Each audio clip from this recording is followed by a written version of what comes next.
Hello जी, राम राम जी। कैसे हैं आप सब लोग? आई होप कि आप सब अच्छे ही होंगे। तो आज मैं आपको देती हूँ अपने बुटीक का टूर। सब लोग पूछते हैं कि आप अपना बुटीक दिखाओ, बुटीक दिखाओ। तो मैंने अपने घर में ही अपनी शॉप को, मतलब होम बुटीक को मैंने कैसे एक दुकान का लुक, बुटीक का लुक दिया हुआ है, तो वो मैं आज आपको दिखाऊंगी। ठीक है, तो ये मेरी एंट्रेंस है, आपने देख ही ली है। बाहर से एंट्री है, मेन रोड के ऊपर ये है। और यहाँ पे मैंने ये रख दी है इंटरलॉक की मशीन, क्योंकि इंटरलॉक तो सबसे मोस्ट इम्पोर्टेंट है। और ये सारी चीजें बताऊंगी कि आपको एक बुटीक में क्या क्या जरूरी है, क्या क्या नहीं है ना। ये मेरी रिंग लाइट है, जिससे मैं मतलब स्टैंड लगा के फोन यूज करती हूँ, वीडियो बनाती हूँ या लाइव चलाती हूँ, जो भी है। तो ये मुझे शाम को ऊपर लेके जानी पड़ती है और फिर मैं सुबह आती हूँ, जब मैं इसको वापस नीचे लेके आती हूँ। लाइट ऑन कर देती हूँ ना, ठीक है। तो इंटरलॉक की मशीन बहुत ही इंपॉर्टेंट है आपकी दुकान के लिए, ताकि आप इंटरलॉक का कपड़ा खुद ही कर सके, बाहर ना देना पड़े। क्योंकि उसमें क्या होता है कि लेट भी हो जाते हैं, बल्कि क्या हो जाएगी, ठीक है। और ये यहाँ पे मैं अपने कपड़े लगाती हूँ। अभी आपको पता ही है, करवा चौथ का सीजन था, उसी के कपड़े बने तो वो जा चुके हैं। अब मैं आज से स्टिचिंग करूंगी, क्योंकि कल मैंने स्टिचिंग नहीं करी थी। कल मैंने की थी घर की सफाई, तो मुझे बिल्कुल भी टाइम नहीं मिला था। तो आज मैं काम करूंगी। फिर जैसे जैसे अब कपड़े सिलते जाएंगे, यहाँ पे लगते जाएंगे। अब इधर आ जाओ। अब ये है मेरा काउंटर। पहले मैंने ये इसको यहाँ लगा रखा था, अभी मैंने देखी ना बुटीक की शिफ्टिंग भी की है, क्योंकि मेरे को ना थोड़ा चेंजेस पसंद है कि कुछ करके मतलब करते रहो इधर उधर। तो अब की बार मैंने यहाँ कर लिया, और इससे मेरा जो दुकान मेरी खुली खुली भी लग रही है, भीड़ भड़ाका नहीं है। पहले मेरे को थोड़ा भीड़ भड़ाका भी लग रहा था। तो ये प्रेस है स्टीम वाली, ये इसकी टंकी है। तो ये आपको पता ही है कि भाई इसकी मैंने वीडियो भी पोस्ट कर रखी है। अगर आपको प्रेस के बारे में जानना है, स्टीम प्रेस की, तो इसकी मैंने वीडियो पोस्ट कर रखी है। स्टीम प्रेस वाली शायद मेरे दूसरे चैनल पर है, तनुजा की दुनिया पर, आई थिंक उसी पे है। तो आप वो वीडियो, इसकी वीडियो कितने की है, क्या प्राइस है, कैसे यूज करते हैं, मैंने सब उसमें बताया है। तो आप मेरी वो वीडियो देख सकते हैं, ठीक है। अब चलते आगे। ये अलमीरा मैं ऊपर से कल ही लेके आई हूँ, पहले नहीं थी ये। क्योंकि इसमें क्या है ना कि जैसे कपड़े जो आते हैं कस्टमर के, तो वो मैं इस पे रखती रहती थी। यहाँ फैले पड़े रहते थे, बैठने के लिए भी जगह नहीं होती थी कई बार तो, और कभी इधर कभी उधर ढूंढ रहे। अब मैंने वो सारे कपड़े इसमें लगा दिए हैं पन्नियों में। जैसे जैसे कस्टमर देके गए, मैंने इनमें लगा रखे सारे। अब जैसे मुझे जो भी कटिंग करना होगा निकाल लूंगी और कर लूंगी, ठीक है। लेकिन यहाँ फैले नहीं रहेंगे, सिर्फ वही कपड़े निकालूंगी जो मुझे कटिंग करने होंगे और सिलने होंगे।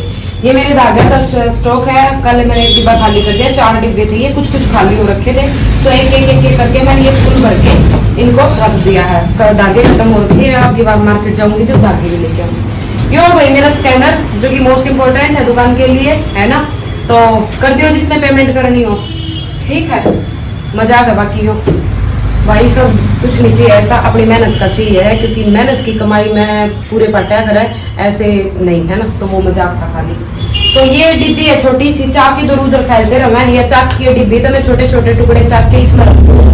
ये इलास्टिक के टुकड़े बचे हुए हैं कटिंग करके, तो ये भी काम आ जाओ। कई बार छोटी इलास्टिक बच रही हो और हमने इतने से टुकड़े की जरूरत हो, तो ये काम आ जाओ। तो ये इसी में रख दी है मैंने, तो फैलने ना पड़े रहा चाक, है ना। जो मेरी शेप है, और ये मेरी स्केल पट्टी है शेप की। अब मैं यहाँ कटिंग करूंगी, तो ये सामान मैंने यही लगा दिया है कि ताकि यहीं से उठाया और यहीं पे फिर रख दिया। क्योंकि जहाँ हम काम करते हैं ना, अगर उसी जगह हमें चीज मिल जाए ना, तो काम में जल्दी होता है। मैंने ये स्केल, मैं काम यहाँ करी और स्केल पट्टी उधर रखी है, तो मैं वहां जाऊंगी, फिर आऊंगी, फिर वापस रख के आऊंगी, तो ये यहीं पे रखी जाएंगी और यहीं पे यूज हो जाएंगे। बाकी बाद में यहीं रखी जाएंगी। ये मेरी है डायरी, जिसमें मैं कस्टमर के मेजरमेंट लेती हूँ। ये फुल हो चुकी है, और ये मेरी अभी नहीं हुई है, ये बची है। और ये है मेरी, इसमें मैं खाते लिखती हूँ भाई सूट वगैरह किसके। क्योंकि कई बार क्या हो जाता है ना, अपने आसपास वालों के, जैसे किसी ने 3-4 सूट एक साथ सिलवा लिए, कोई लाइनिंग है, कोई विदाउट लाइनिंग है। अगर कस्टमर के सूट चले जाते हैं ना, तो हमारे माइंड से भी स्किप हो जाता है कि भाई हमने कौन से में लाइनिंग लगाई है, कौन से में नहीं लगाई है। तो उस करके फिर लिख, मैं साथ के साथ जैसे एक सूट बन जाता ना, वैसे इसमें लिख देती हूँ कि भाई ये मैंने सूट बनाया है। दूसरा बन जाएगा, दूसरा बना देंगे, उससे हमें याद रहेगा। उसका बाद में फिर हम टोटल करके अगले को उसका हिसाब बता देते हैं। तो इसमें मैं वो लिखती रहती हूँ। ये गले के पैकेट रखे हैं भाई, सब तरह के हैं, गोल भी हैं, छोटे भी हैं, बड़े भी हैं। तो ये पैकेट एक एक मैं ऊपर रखती हूँ। बाकी स्टॉक मैंने इस बैठने वाली जो है, चलो वहां तक लेके चलूंगी, उसमें रख रखे हैं। ये डिब्बा है, इसमें सुई, धागे, मशीन की सुई, इंटरलॉक की सुई, छोटी मोटी चीजें पड़ी रहती है। क्योंकि इसमें सेफ रहेंगी, ना ये खुलेगा ना ये गिरेंगी। और सुइया का तो आपने बेरा है, खून का बहुत बहुत रहा करें। तो ये मैंने इसमें रख रखी है। ठीक है। ये कपड़े हमने आज इस पर रख रखे हैं क्योंकि ये आज मैंने सबसे पहला काम इनका करना है, क्योंकि ये अर्जेंट के है। तो ये थोड़ी अल्ट्रेशन है इनकी और इनकी लाइनिंग, और ये इसलिए काम रख रखा है कि आज मैंने सबसे पहले ये काम करना ताकि याद रहे, क्योंकि अगर मैं इन अंदर रख देती तो पता नहीं चलता, भाई मैं भूल जाती कि भाई ये नहीं करना था, फिर कस्टमर अड्डा बाजे बाजे। तो मैंने मशीन पर रख दिया था ये शाम को कि भाई आज मुझे ये काम करना है। और ये है भाई हमारी दुकान की रानी, जिसकी हमें सबसे ज्यादा ही जरूरत है ना, क्योंकि इसके बिना तो हमारे बुटीक में कुछ काम है ही नहीं। तो ये है मेरी चेयर बैठने के लिए, ठीक है। अब आते इधर, कैमरामैन जरा आप यहाँ से इधर आ जाइए, यहाँ से यहाँ खड़े हो जाइए आप। तो ये है एक फायदा इसका, ये है कि बैठने का है। अगर 2 कस्टमर साथ में 3 कस्टमर आ जाते हैं तो आराम से बैठने के लिए स्पेस है, तो बैठ भी सकते हैं, है ना। और कई बार ऐसा हो जाता है कि मान लो हमारा 5 मिनट का काम बाकी है, तो देखो बैठने के लिए भी थोड़ा हमें स्पेस देना चाहिए कि हम 5 मिनट के लिए काम कर रहे हैं, कोई बाहर से आया है तो थोड़ी देर बैठ जाए। इसका एक और फायदा है, इसके मुझे 2 फायदे हैं। एक तो ये बैठने के काम आती है, दूसरा इसके अंदर मेरा एक्स्ट्रा स्टॉक भरा हुआ है। मतलब अब मैं बाहर सारा सामान तो रख नहीं सकती, कई चीजें क्या है ना कि कभी कभार जरूरत पड़ती है। जैसे गले का पैकेट है, गले का पैकेट मुझे एक चाहिए, वो एक भी मेरा 4-5 दिन तो चल ही जाता है, ठीक है। अगर ज्यादा ही सूट है तो, नहीं तो ज्यादा भी चल जाता है, कई बार कम भी चल जाता है। तो बाकी जो सामान होगा वो मैं इसी में रखती हूँ, जैसे पॉम पॉम हो गई, धागे हो गए, ये हो गया। तो ये ऐसा स्टॉक हम एक बार लेके आते हैं, तो मैंने इसमें सारा भर रखा। एक्स्ट्रा कपड़े बच जाते हैं वो इसमें रख देती हूँ, जो कभी हमें फिर जरूरत पड़ जाए, ठीक है। लेस वगैरह मैं इसी में रखती हूँ भाई, मतलब नीचे बुकरम वुकरम, धागे, लेस, डोरी, पाइपिंग, मतलब बहुत सारा ऐसा सामान होता है जो हमें कई बार काफी टाइम बाद चाहिए होता है, जैसे हफ्ते बाद 10 दिन बाद ऐसे चाहिए होता है। तो वो सामान मैं इसी में रख देती हूँ। तो ये भरा पड़ा है सामान से, इसमें भी कुछ ना कुछ काम का ही रखा है सारा सामान। अब आते हैं इस पर, इधर आ जाइए थोड़ा पास से। तो ये है जो इसमें मैंने रख रखा है, जो मुझे डेली सामान चाहिए होता है। यहीं बैठती हूँ मैं, यहीं पे स्टिचिंग करती हूँ, तो यहाँ से सीधा पीछे हाथ किया और उठा लिया। अब ये मैं अगर कहीं और रखती, ये मुझे यहीं पे चाहिए, क्योंकि मान लो मैं मशीन पे काम कर रही हूँ और बार बार मुझे कुछ सामान चाहिए हो रहा है, मैं सब कुछ मशीन पे तो रख नहीं सकती हूँ, तो इसको लेने के लिए मुझे बार बार उठना पड़ेगा। अब मैं इधर ही अपना काम कर रही हूँ और इधर से मुझे जो सामान चाहिए उठा लिया और कर लिया अपना, है ना। जैसे ये फोम हो गई पांचों में लगाने वाली, ये अभी न्यू है, इसका एक पैकेट निकाल लूंगी, मैंने इसलिए नहीं रखा। एक पैकेट निकाल के इसको एक डिब्बा मेरे पास उसमें रख दूंगी, बाकी को मैं इसमें ही रख दूंगी, ठीक है। ये फोम हो गई, और भाई ये है पांचों में बुकरम लगाने की, ये इलास्टिक हो गई है, और ये एक्स्ट्रा में है अखबार वगैरह है, क्योंकि कई बार हमें कोई नई चीज बनानी होती है ना, जैसे कोई नया डिजाइन बनाना होता है, तो अखबार या पेपर पे हम पहले ड्राफ्ट एक बना लेना, तो फिर क्या होता है ना कि बुकरम खराब होने के चांस कम रहते हैं। हम क्या करते हैं, कई बिगनर्स होते हैं वो सीधा बुकरम पे ही करते हैं, वो सीधे से होता नहीं है, तो फिर वो ना मतलब टेढ़ा मेढ़ा हो जाता है, तो बुकरम खराब हो जाती है। उसके लिए आप सबसे पहले अपना अखबार यूज कर लीजिए, पहले अखबार पे आप ड्राफ्टिंग कर लीजिए। अगर आपका वो सही कटता है एक ही बार में, तो आप उसी को बुकरम पे रख के काट दीजिए। अगर गलत कटता है तो आप दोबारा से निशान लगा सकते हैं, आपकी बुकरम तो खराब नहीं होगी, है ना।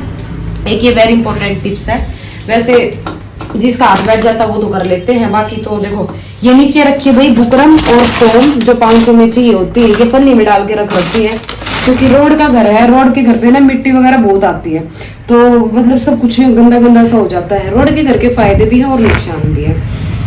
नीचे थोड़ा लेस वगैरह रखी हुई है, पन्नी में डाल के रख रखी है, वो भी मुझे जो गोटा गोटा होता है, जैसे कोई सूट है, अगर किसी सूट में यहाँ से कुछ छोटा बड़ा बन रहा है तो हमें जोड़ लगा के उसके ऊपर से लगा के उसकी लेंथ पूरी करनी हो, कोई बात जो मेरी थोड़ा सा जोड़ आ रहा है तो उस पर लगा के हमें लेंथ पूरी करनी हो, तो उसके लिए ये मटेरियल भी रखना पड़ता है, ठीक है। और ये हमारी एंट्रेंस है ऊपर जाने की, तो ये है मेरा पूरा बुटीक का, ये हमारा घर की तरफ जाता है। ये मेन गेट नहीं है हमारा, मेन गेट दूसरी साइड है, वो मैं आपको अपना होम टूर व्लॉग दूंगी, उसमें आपको समझ आएगा। तो ये था मेरा सिर्फ बुटीक का। ये ब्लाउज है और ये बाबा श्याम है, बाबा श्याम के दर्शन कर लो, बोलो जय श्री राम, सॉरी जय श्री श्याम, जय श्री राम भी बोल देते हैं, कोई दिक्कत नहीं है। तो ये ब्लाउज मैंने सबसे पहले बनाया था, क्योंकि मैंने जब बुटीक स्टार्ट किया था मुझे ब्लाउज बनाने नहीं आते थे, ठीक है। उसके बाद में मैंने सीखे, तो सबसे पहला ब्लाउज दिखाना नक्श, तो ये ब्लाउज बनाया तो मैंने सबसे पहले, तो ये गंदा हो रखा था, अब मैंने कल इसको वॉश करके, थोड़े से पीछे चले जाओ, थोड़ा वॉश करके इसको दोबारा से लगा दिया है, क्योंकि एक होता है ना कि सैंपल के तरीके से, उस तरीके से लगा हुआ है ये, क्योंकि ये मैंने अपनी फिटिंग का बनाया था कि चलो कहीं कोई लाइट कलर की साड़ी, लेकिन कहाँ पहनी जाती है, हम लोग तो साड़ी बहुत कम पहनते हैं कभी कभार ही। तो ये मैंने इसको सैंपल के तौर पे ही लगाया हुआ। इसमें हमारे कस्टमर के जो सूट बन रखे हैं वो टांग रखे हैं मैंने, क्योंकि कल सफाई की थी, डस्ट वस्ट बहुत उठा था, तो वहां टंगे रहते तो ये गंदे हो जाते, तो मैंने पन्नी में डाल के ये टांग दिए थे। तो भाई ये है मेरा छोटा सा बुटीक, होम बुटीक जिसको हम बोल सकते हैं। और ये चीजें मैं यूज करती हूँ। देखो प्रेस हो गई, मशीन हो गई और काउंटर हो गया, इंटरलॉक हो गई, ये चीजें तो है ही है इम्पोर्टेंट। बाकी जो चीजें मैंने अपने लिए अपनी सुविधा के लिए रखी हुई है ताकि मेरे को कंफर्टेबल रहे, मेरे को वो रहे। बाकी आप लोग तो देखो बुटीक को कितना ही बड़ा, कितने अभी सामान रख सकते हैं, यूज मतलब यूजलेस तो कोई नहीं रखता, जिसकी जरूरत नहीं होती है वो तो कोई सामान रखेगा ही नहीं, है ना। लेकिन मुझे पता है मुझे क्या क्या चाहिए होता, तो वही सामान मैं अपना रखती हूँ। अलमीरा भी मुझे बहुत काफी टाइम से सोच रही थी मैं लाने की। इसमें हमारे बच्चों के ऊपर बुक्स रखी रहती थी, मैंने उनकी शिफ्टिंग कहीं और करके इसको मैं नीचे ले आई थी, ताकि मेरे को यहाँ पे फैला फैला ना मिले, अगर कोई आके देखे तो भी बुटीक भी फैला ना मिले, और बैठने के लिए भी स्पेस रहे, है ना। और मतलब धूल मिट्टी से भी कपड़े बचे रहे। अब सिर्फ ये तभी निकलेंगे जब इनकी कटिंग होगी, स्टिचिंग होगी, तुरपाई पे जाएंगे, फिर सीधा कस्टमर के पास जाएंगे, तो ऐसे कपड़े खराब भी नहीं होंगे, है ना। तो कैसा लगा आपको मेरा ये होम बुटीक, तो प्लीज कमेंट करके जरूर बताना, और मिलते हैं नेक्स्ट वीडियो में। तब तक के लिए राम राम।